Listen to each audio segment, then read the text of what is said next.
with unemployment came in at 4%, which was up from 3.9, but there's so many jobs added. How does that work out? Yeah, so we had more jobs and unemployment went up, right? That doesn't seem like it matches together. I think the issue really is, first of all, the unemployment number itself, the 3.9% now as a 4%, there's an awful lot of components that come into that. And so you theoretically could have higher unemployment because you have certain industries, let's say auto manufacturing ends up laying people off because they have to shut down their line for a while while they're waiting for more chips or those types of things that can happen. The actual labor force can shrink itself also. You can get people that just decide they're not going to pursue the jobs any longer. Maybe they go back to school or whatever it might be. So there's all these kind of strange variables that come into play into that unemployment report. Generally speaking, over a long period of time, and certainly since the bottom of the pandemic, we've seen higher job growth and lower unemployment, right? I mean, but you get these anomalies, especially a 0.1% anomaly, which is what we're talking about here, that happen just because of the way that these things are calculated. And I think one of the things about unemployment that isn't really talked about enough is what I call kind of real unemployment, just all of it. It's the people that are actually on unemployment, right now.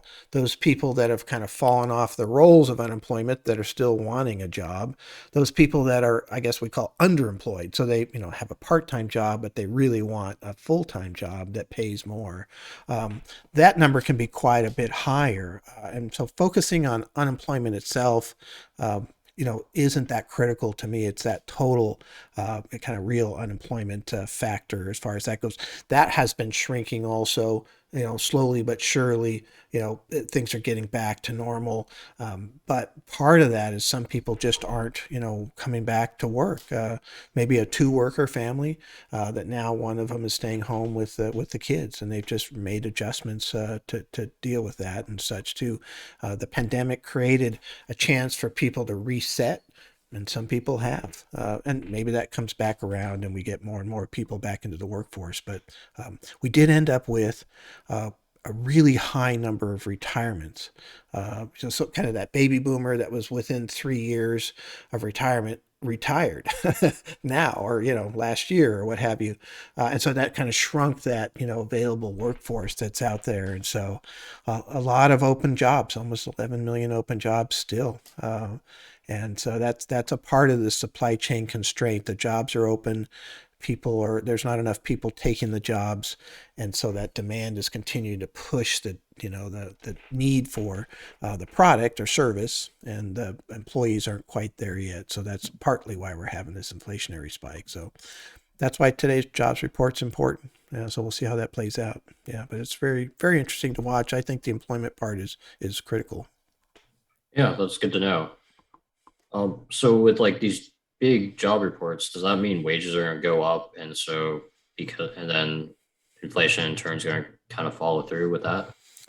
Well, when you have a higher job report growth like this, theoretically, you have more people coming out to work, and the more people that come out to work, the less competitive the job openings are, theoretically, over a period of time.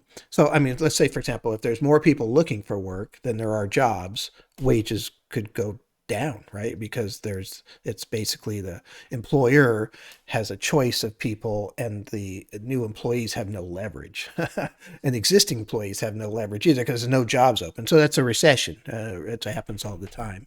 In this situation, we've got the opposite. We have more jobs than we do people that want to take those jobs.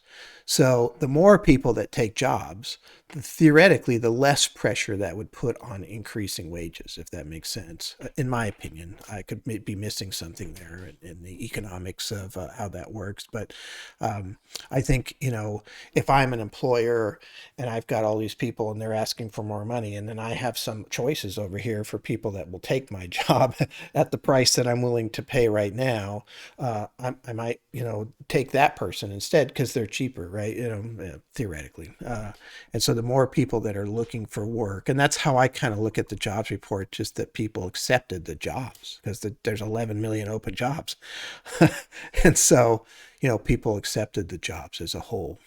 It's very specific, industry specific, and I'm talking in generalities, but yeah, it's interesting.